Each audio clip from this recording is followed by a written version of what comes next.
Hi guys, welcome back to another episode of T.N.T. Garage and Performance. And today I've got some tips and other procedures and tricks to show you guys when it comes to working on your brakes.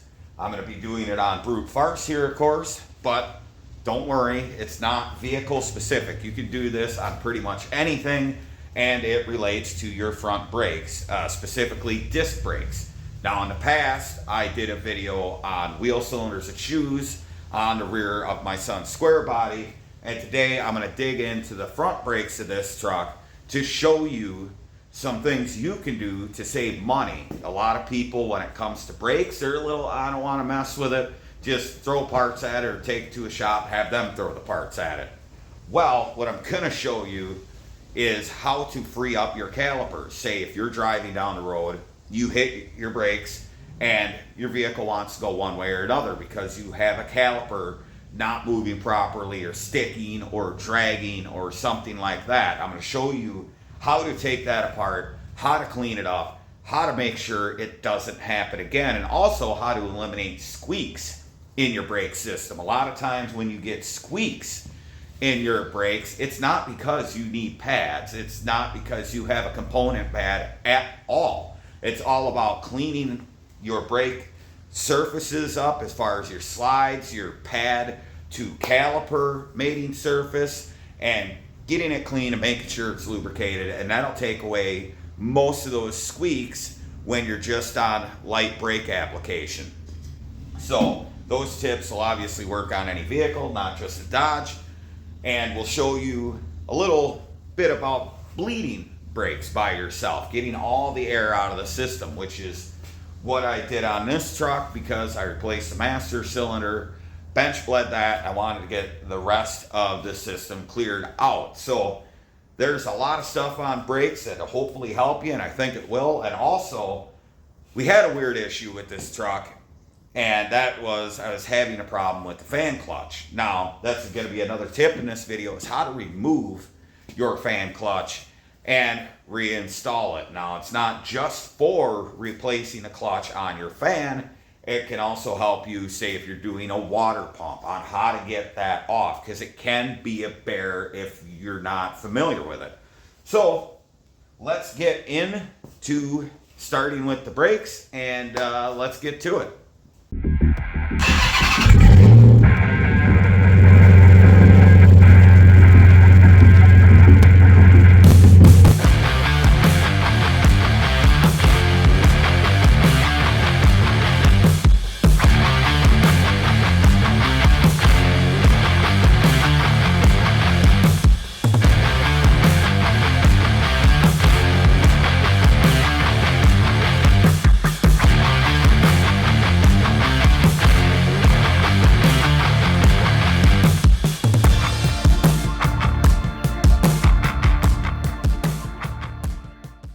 Okay, so here's a few tips when you're working on your brakes, diagnosing your brakes, anything like that, anything you got going on. A little bit of a pull, maybe you think you got a stuck caliper, you got a squeak, something like that. The key with brakes is don't overthink it. You don't have to fire up, the parts hose and spray it all over your vehicle. You just got to take it apart and see what's going on. And a lot of times, if you have one side sticking or grabbing faster or anything like that, or a squeak going on with your brakes, you can take care of it without new parts. Now, like I said, you just don't overthink it, which a lot of people, brakes are the most important thing, blah, blah, safety, blah, blah. That's fine, but following steps like this, I've been working on cars forever, and this is just things I've learned because I've seen a lot of people just throw parts at something when it really doesn't need it. So on this is brute force, obviously. You can tell by the rust.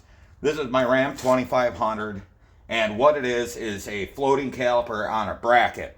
So it's a two-piece caliper, and what I'm going to do is leave the bracket but take the caliper off and clean these slides, because you can get it to cock with a dual piston like this, or you can get it stuck to where just your inner brake pad's doing something. So we're going to see if we can actually break these bolts loose. There we go. Now on the Dodges, they're a little different than, say, a single pot caliper on a Chevy, like a G-body, an S10, C10 trucks, where the bolt is the slide as well. These are just bolts that go through the caliper slides, and you can usually get them out a lot easier. We got some crud in the back of that one, but we should be able to jam it in.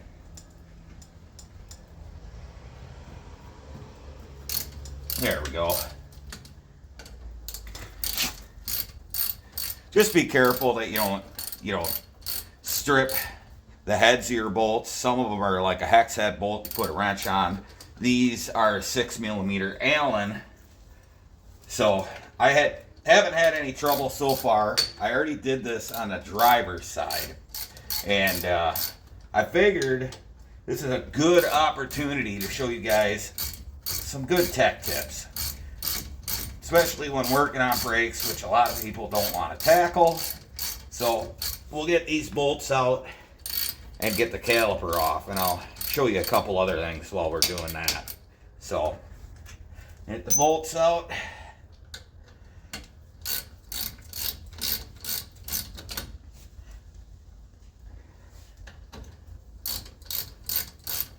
I also decided to bleed the brakes, and surprisingly enough, both these bleeders came loose, which I was amazed, because when I put brake lines on this truck, I didn't even touch those. I just bled it from the line, which is totally the thing not to do. But, you know, sometimes you just got to do that stuff. So now we got our bolts out. Before I pull the caliper off, here's one way you can see if your pistons are stuck, is get a screwdriver in and pry your caliper towards the outside of the vehicle, opposite, the pistons themselves. These seem to be moving just fine. So I'm actually going to snug that bleeder back up. That way we don't got to worry about that leaking all over the place. I might actually have to throw a new bleeder in that. But our caliper did move. So now we can go ahead and pop the caliper out and start our process. And it's also helpful to pry your caliper forward so your pistons are pushed back enough that you clear the back of the brake pads, because a lot of these have dimples on them that'll capture the inside of your pistons. So I'm going to go ahead and remove the brake pads. We actually got the slide coming with us, and this was actually stuck a little bit in the slide, and I'll show you guys why that's not a good thing as we go. So now it's time to move up to our caliper slides, which are right here, and these actually move quite well. So these are much better than the driver's side, but regardless, I'll show you guys what you should do if you have slides that are fairly rusty or corroded. So you could see these are in really good shape. The ones on the driver's side were almost full of rust. I had to pound them out of the caliper. Now what I ended up doing to clean up the slide, which I'll demonstrate it for you guys on this good one, is I just found a bolt that'll go through the slide. This is actually one of my old manifold bolts, and space it out, put a nut on it,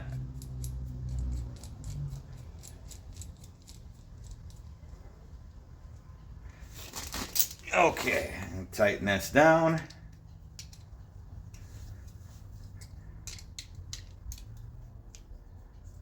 There we go. So now we've got our slide captured on the bolt, and all I did is drop it on the floor, throw it in my drill. If you got rust and scale on here, get yourself a strip of sandpaper or emery cloth and just hold it loosely, just like that. You don't want to pinch up like this because it will wrap your hand around it. So hold it loosely, pull with a little bit of pressure, just run your drill, and that'll clean your slide up just like that.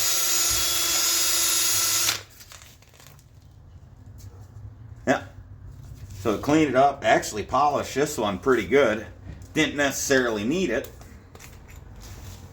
but this is how you can clean your slides up. And this will work on like GM slides with the bolts and everything. And you can go ahead and get those cleaned up like that. So a lot of cars use this particular slide system if you have a two-piece caliper. So that's just kind of a way to clean it up. So I'll take this apart and we'll pull the other slide out and see if it needs anything.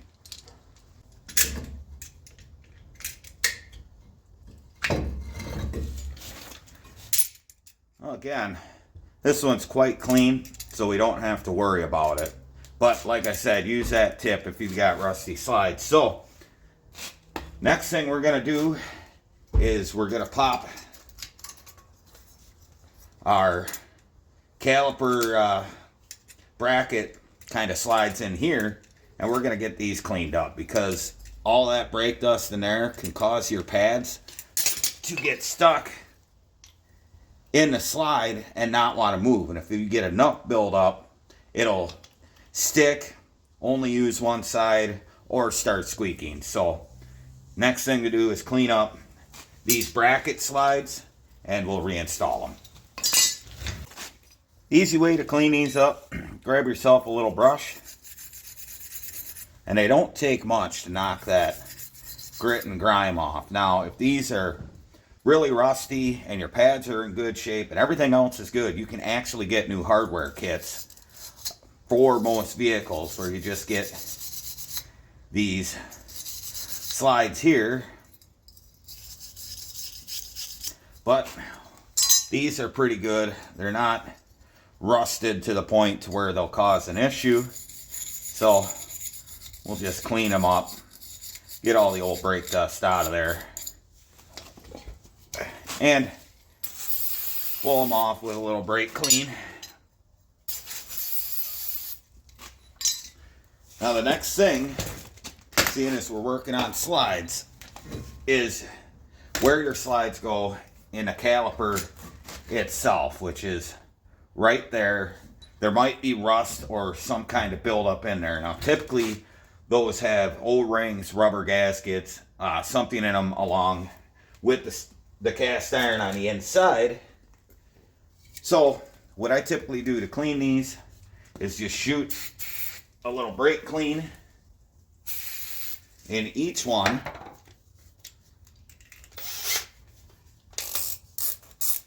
And then I've just got a brass brush here. I use these out of like an engine cleaning kit to clean out oil galleys.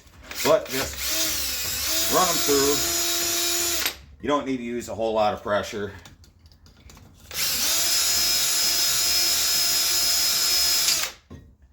And that'll clean up any old grease, brake dust that got in there, any rust, stuff like that. If you have something especially bad, you can use a steel brush. This is a bronze one, so I don't really hurt the O-rings or the rubber as much. But once you get them brushed out, go ahead, clean them with some brake clean again. And I set it up on end so it can drip out. While that's drying, we're also going to prep the back of our brake pads. Now these pads are actually still really good, so there's no sense for me to replace them. In today's economy, why spend money when you don't have to? But as far as the backing plates on these pads, these can cause a squeak in themselves because they're just attached to the back of the steel backing plate of the actual pad itself, and they get rust buildup and they start to move within their bracket, and that's what causes a brake squeak. Most of the time, you obviously get a brake squeal if you run a metal to metal, But if you just get an annoying brake squeak upon initial application of the brakes before you put a lot of pressure to them, 9 times out of 10, it's the pad itself moving within the caliper. So I'm just going to brush the loose rust off of these backing plates. Kind of get all that old cruddy paint off.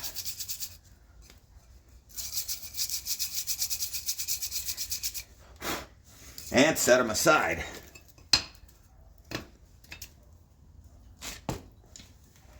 Well, now that we got everything clean and pretty well dried off, we could start the reassembly. Now, the key here to eliminate brake squeaks or a caliper dragging or anything like that is proper lubrication. You'll notice that with many sets of pads, it comes with a little packet of grease, which is all but useless to properly lubricate it. That's why you want to go out and get something like this, brake parts lubricant. They make a couple different kinds. I use the ceramic stuff. This is just Permatex. You get it pretty much everywhere. Auto parts stores for sure, and a lot of your more or less box stores. So those are cleaned up, and I'm just gonna put a decent amount of lube on them, get it down in there, and we can pop that up. Now, of course, get it to not stick. Sometimes you gotta pinch these just a bit to get them to stay.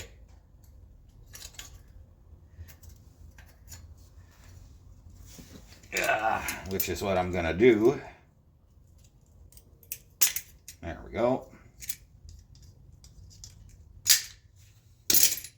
That should help it stick up in there.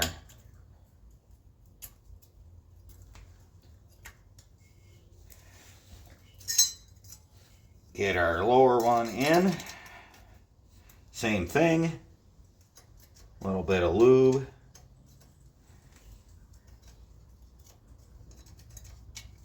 Try to avoid getting grease on the caliper. But now we can lay our brake pads back in.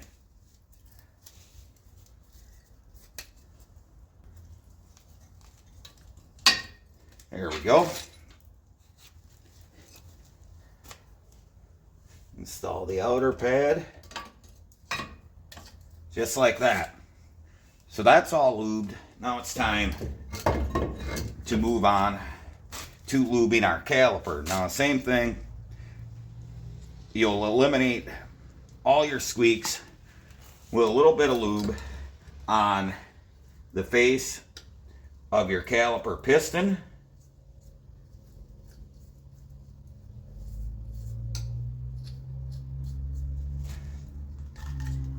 And also on the outer face of the caliper.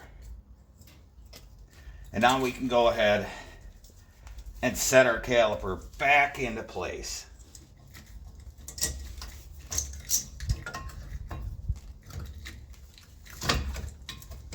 Just like so. Same thing with reassembly. Liberal amount of lube on the slides. Go ahead and jam them back in.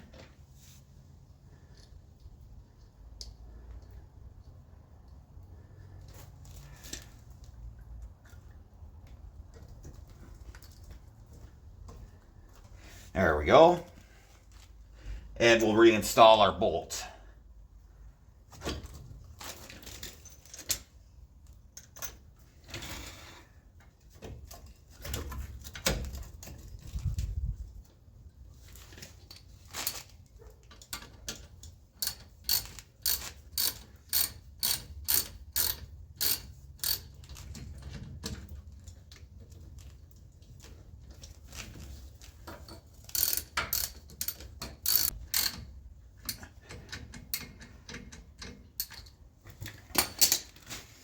Okay, now with the caliper bolted back on, you should be able to slide the caliper a little bit. I actually have to hold, but you can see everything easily moves. Now, whenever you're working on brakes and you compress a piston or push a wheel cylinder in, before you drive away, don't forget to pump the brakes up before you start your vehicle. Otherwise, you're going to fire it up, put it in gear, and your first pedal stroke, you're going to have no brakes because your pistons are taking up the space. So always pump up your brakes before you go to move after doing any kind of brake work like this. So, well, my next tip on just general maintenance of your vehicle or doing anything with the brakes, like I showed you, cleaning up your front calipers and everything and making sure they work properly.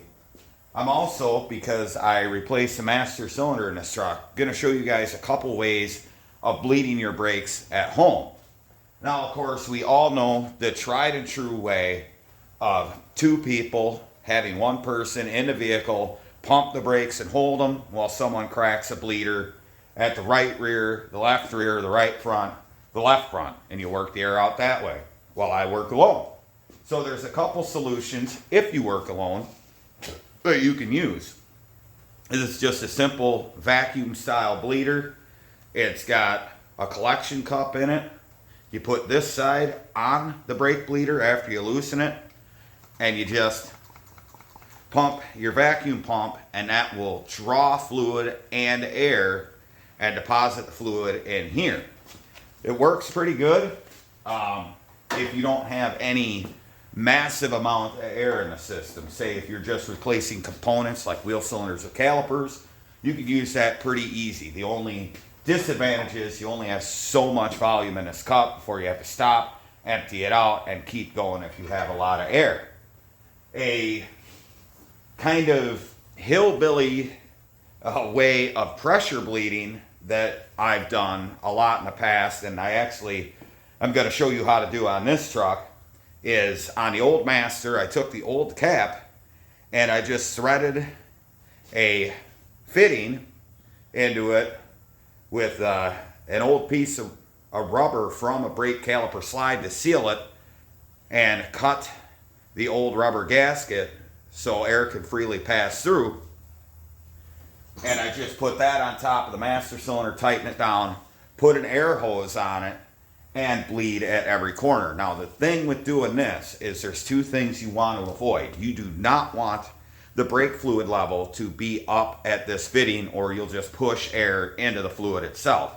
You want the fluid to be below the fitting, and then the air can push the fluid down. And the second thing is you have to be very mindful of how much fluid you're moving. You're going to have to stop and refill your reservoir quite a few times. And also, if you're hooking it to your shop air, regulate it down to 20 psi or under. The reason for that is most of the brake components, like the hard lines, can take high pressure, but you want to make sure that you don't blow your reservoir right off the master. On this Dodge, it's pinned in place so it can't go up, but some cars are not, and they'll actually have enough pressure to push the reservoir right up off it and make a huge mess. So you can get around that by strapping it to the master cylinder itself, or just keep the pressure down where you don't have to worry about that. You don't need a pile of pressure to work fluid through the system once you open a bleeder. So the final way you can do it by yourself, and I need to grab these, is have a couple containers and then take like that hose off your brake bleeder and put one end in a bottle that has brake fluid in it. And you want to make sure the hose is below the level of the brake fluid, and then hook the other side of your bleeder, open the bleeder, and pump the brakes slowly. And that'll push the air out into the fluid.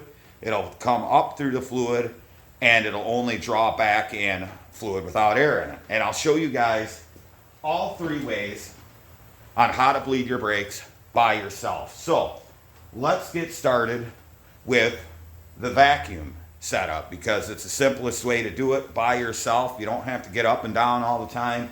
You really don't have to make sure your reservoir is full, because if this is full and your reservoir was full in the first place, you fill this up, you're not going to be out of fluid. So it's kind of a check to make sure you get up to empty this out to also check your master cylinder. So let's crawl under the truck and I'll show you how this works. Oh, all right, guys. We are under the truck. We're going to go ahead and use our vacuum bleeder here. It's kind of a narrow shot. I apologize for that. But in order to use the light, we got to do that. So I'm going to go ahead and crack the bleeder. We see the fluid's coming out. You can also stick the hose on here and open the bleeder that way, but sometimes it's easier just not to have the hose in the way. So we got our cup ready, and we're just going to pump. The gauge is up, and we're actually pulling a bit of air out of this one. So usually if you got a lot of air, what will happen is your gauge will drop quickly on your vacuum pump here, and if you're drawing fluid, it'll actually keep vacuum longer because obviously the brake fluid is more dense in the air, and air compresses, fluid does not. So we'll just keep pumping it up and wait for the air to get out of the system. I don't know how well you can see it, but there are some bubbles that are forming. There we go. Yeah, I can give you guys a better visual. You can see the air bubbles coming through the bleeder. So we'll just have the hose like that so I can watch the progress as well as I keep an eye on my reservoir. So pump it up.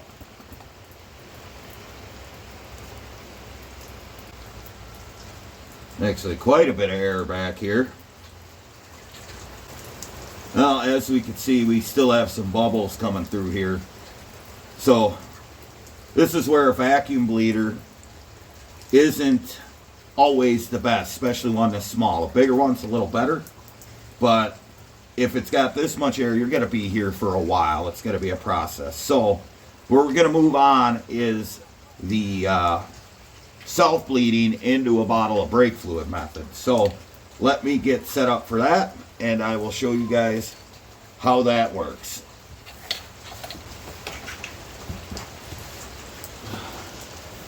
Okay, we got our bottle with fluid in it.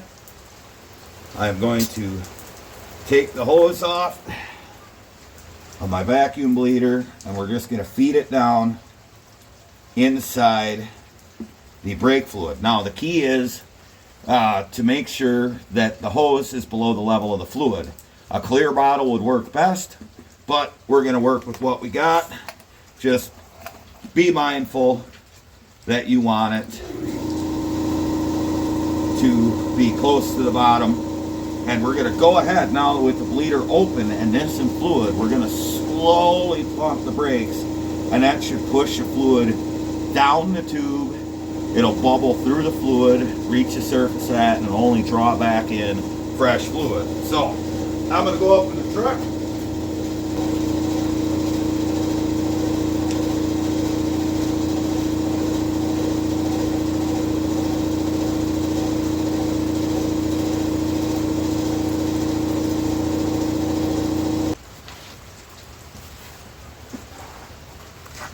Okay, I pumped it about 4 times.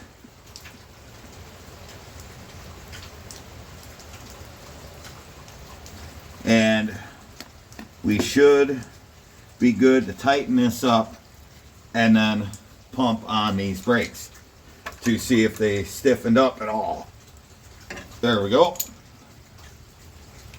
Allow the fluid to run down. And I'm going to jump up, pump the brakes. Okay, now we're going to move on to pressure bleeding. I want to put this somewhere where it won't fall. So I've got my cap on there, and we're just going to hook the air to it. Get up the pressure a little bit on my regulator.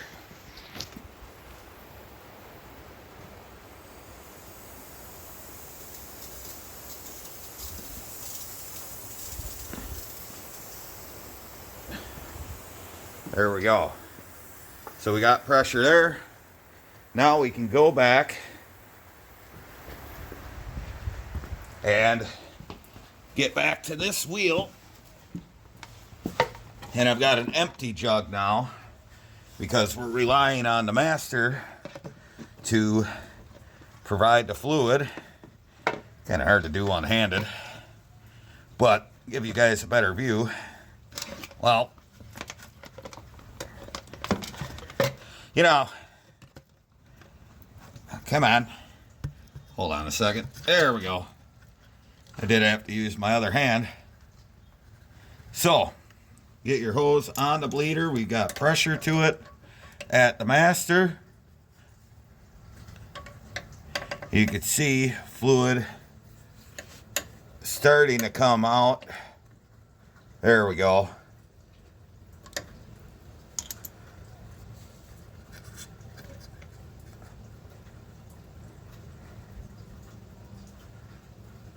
It's pushing fluid through the hose now, through pressure at the master. And it looks like we don't have any air bubbles over here, but we do have fluid moving. Just double check. This is where you need to be more mindful of your pressure. We'll up the pressure at my regulator just a touch to push a little more through. You don't want to go overboard on the pressure on the master because of everything I stated earlier. But I'm going to turn that up a little bit. We're going to move this fluid a little easier and see what we got. All right. There we go. Got a little more pressure there. So we're pushing a little more fluid. Looks like we're good over here. We can tighten this up and then we will move to the other side. Try not to dump brake fluid everywhere because it's a mess. And we'll move to the other side of the truck. All right, same thing over here. We got pressure on the master. And we will push some fluid.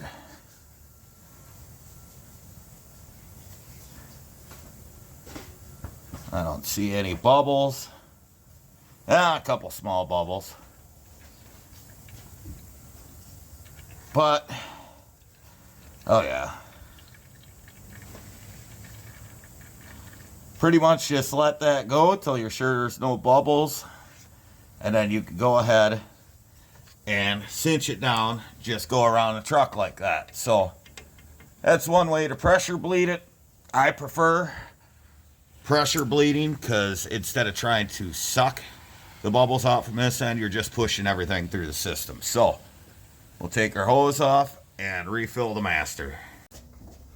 Well, the next tip I got for you guys is how to get your fan clutch off. This one's been causing trouble in this truck, to say the least, and I'm going to show you how to get it off. Now, typically, this will work every time. There might be one extra step, but, you know, they make those pneumatic tools that'll get them off, but if you ain't got an air compressor, don't have an air hammer, just make sure you got a big crescent wrench and size it to the nut on the fan clutch.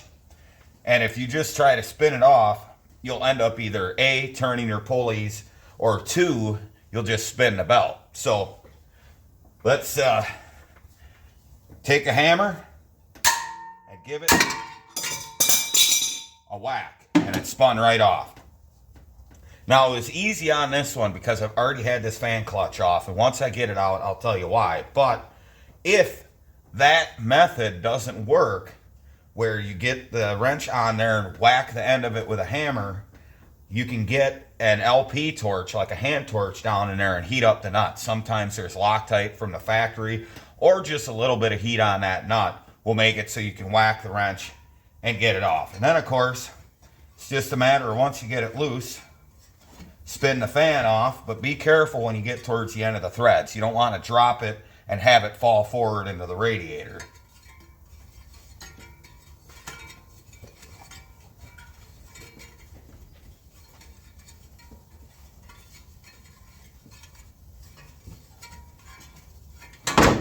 we go.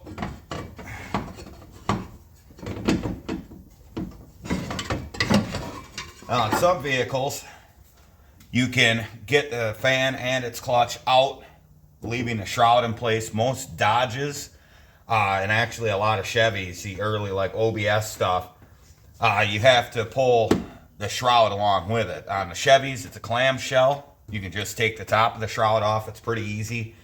On a Dodge, it's a complete shroud. You have to pull the whole thing. It's kind of a pain. Mine has been broken for ages, so the bottom's kind of out of it, so I could just remove mine from the bottom of the truck. But we'll get this out and we'll talk about it a little bit. All right, we got our clutch and fan out. And the reason why I pulled this out and why I had it off before in the first place was this was causing me a lot of headaches. Typically, when you have a fan clutch start to go out, it'll either A, not engage, B, engage too long, or just be loose. This one would do two things. It'd stay engaged when it shouldn't be. So at higher RPMs, typically these will let out and it'll spin freely because inside is a viscous coupling. And that's basically like a torque converter. It's fluid and vanes inside of it.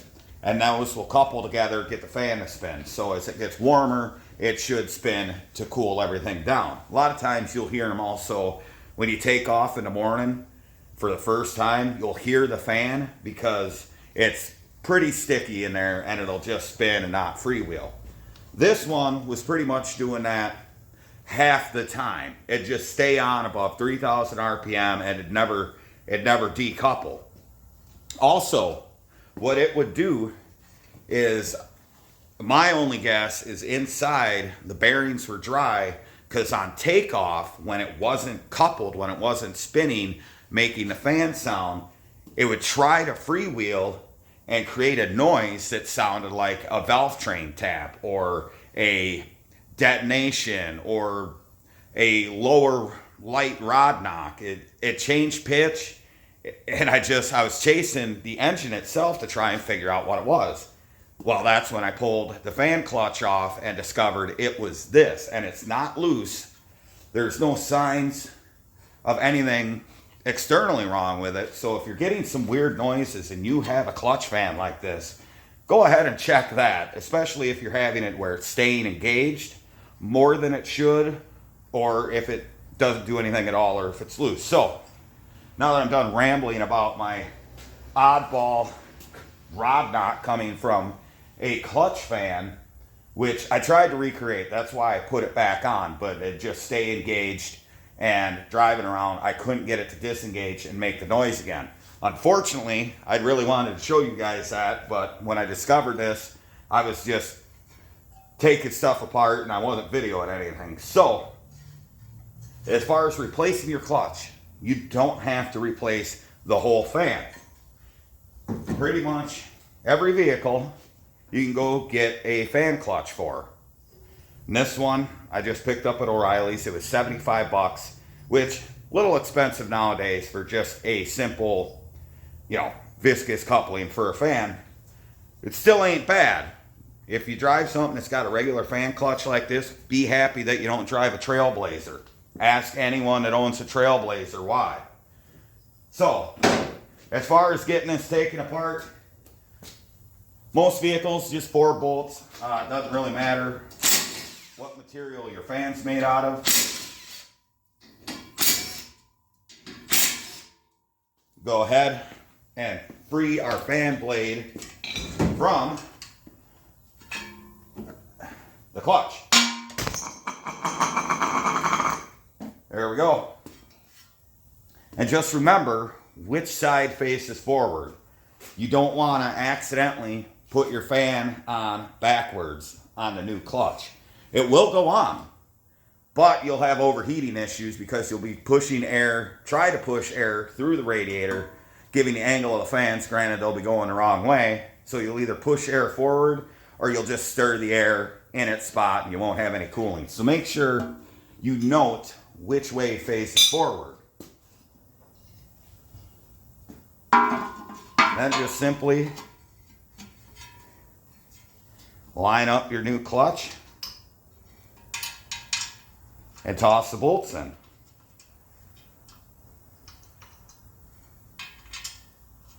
And once we get these tightened down, we can go ahead and reinstall the fan and clutch onto the water pump. And this is what I miss about old vehicles. I mean, granted, when you can get these off fairly easily, they're nice, but on an old, like, small block Chevy, older stuff like that, you just bolted the fan to the water pump with 4 bolts.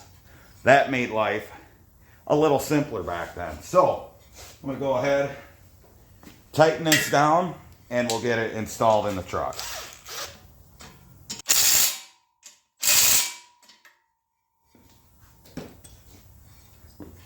There we go. New clutch installed. Time to throw it back in.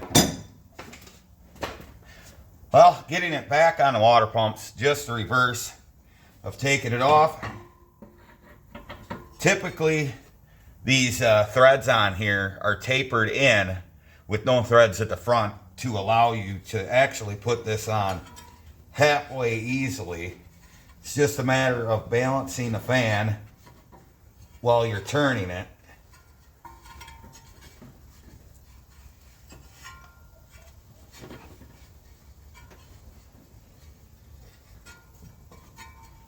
There we go. And just spin it on. Yeah. Now that she met the threads and she'd want to spin instead of tighten, go ahead. Take your BFW and just snug it on. The rotation of the engine will actually help tighten it up in most cases as well. So you just got to grab it, snug it, and we're good to go. We got the fan clutch done. I don't have to worry about that anymore. I could drive around and have it actually cool in traffic. I drove it around a little bit without the fan just to be sure that that was in fact the noise, and it was. So let's carry on. Oh, all right. We've got those things wrapped up on brute force. Now, hopefully, all those tips helped you when it comes to your brakes, and also if you have clutch fan issues. The reason why I do little tips like this is there's some things that, just escape some people. Some people really get nervous about brakes, or they spend money where it doesn't need to be spent. Like when I went through the caliper and cleaned up the sides and got it unlocked to where it was stuck, I didn't have to go buy a new caliper. It's nice to know the process and have someone show you on how to do that. As far as bleeding the brakes, this truck has a vast amount of air in it. I knew the master cylinder was bad because it was leaking on the front of the brake booster, and I'm still having some issues with the ABS as far as getting the air out of that. That's going to require a DRB3 scanner to activate the ABS so I could push the air out. But that's for a future date. Basically, when it comes to bleeding the brakes, those 3 methods should get you done anytime. Pick any one of those 3. Sometimes, if you really got a hard pocket, you do need a second person. And as far as gravity bleeding goes, it's not the way to go. A lot of people swear by gravity bleeding. Just pump the brakes up and crack the bleeder and wait for the air to come out. The problem is you need to push the air bubbles out. Sure, you might push some to the bleeder by pumping the brakes, but you're not forcing it out. It's either going to come out the bleeder or it's going to go to a high spot in the line and stay there. That's why I don't really recommend gravity bleeding, and that's why I didn't mention it when we went through the bleeding procedures. But there we go. I pretty much got all the issues on this truck solved. It stops just fine. The only thing is I have a little bit of a soft pedal because of the ABS module, because this truck did have an empty brake system when I originally got it, and when you get that much air in the ABS module, you're asking for trouble. So that I'm saving for a future date, but everything else is ready to go. Probably the next time you're going to see this truck is in the spring after the salt's off the roads, where we're going to do the body work on it. We're going to put wheel arch patch panels in to clean up the bed. We're going to clean up the rockers, and I want to get this thing in a nice new coat of blue. Why? Well, I want it to be a decent looking truck, because this is going to be my work rig when I'm out and about. I've got a topper on it now that locks, so I can keep tools and all that stuff in the back without having to worry about it. And this truck can pretty much do anything. It's got enough power to pull. It's plenty capable off-road, given the gear ratio and the posi rear end. So there we go. As far as the tips and tricks with brakes, I've done drums before, so you guys can go and look at that on one of the square body videos, which I'll put up in the corner, when I did wheel cylinders and did shoes in the back of that truck. As far as going forward with other projects, coming up is the 200,000 mile review on the work truck, the semi, the International HX, which is, I think it's at about 220,000 right now. So if you're interested in that, look for that on the next video. And then we're jumping back on the checker to really start throwing nuts and bolts at it and get it more complete as a car. Pretty much same thing, do wheel cylinders on that car, put the front calipers on, run the brake lines, run the fuel lines at the same time, get the new master cylinder in, get the steering column finished, as far as get the steering shaft from the column to the steering box, and that'll wrap up steering, brakes, have the fuel system run because I'm running a mechanical pump. And that'll probably be the next video, unless I decide to do the lettering. I never know until I get in the garage and decide what I want to do. And also, since we're getting real close to winter, I got the snowmobile next to me that we really need to bust ass and get working on. I'd like to have it running before the snow is gone. So that's going to be taking up some more real estate in the shop after I get this end drywalled, which I'll probably be doing shortly. But a lot of stuff going on, not a lot of time to do it. So if you help me out, go ahead, go down, hit the like button, share it, subscribe it, hit the little bell icon so you know when my videos come out. And you can also find me at T.N.T. Garage and Performance on Facebook, as well as on Instagram at T.N.T. Garage and Performance. Of course, there's playlists on everything on the channel. There's quite a few videos on everything, so if you need to know pretty much where a project starts to where it ends, or you just want to put a playlist on and kind of glance at it every now and then while you're working in your own garage, hey, I'm all for it. So until next time, remember, if it ain't broke, fix it till it is. We'll see you soon.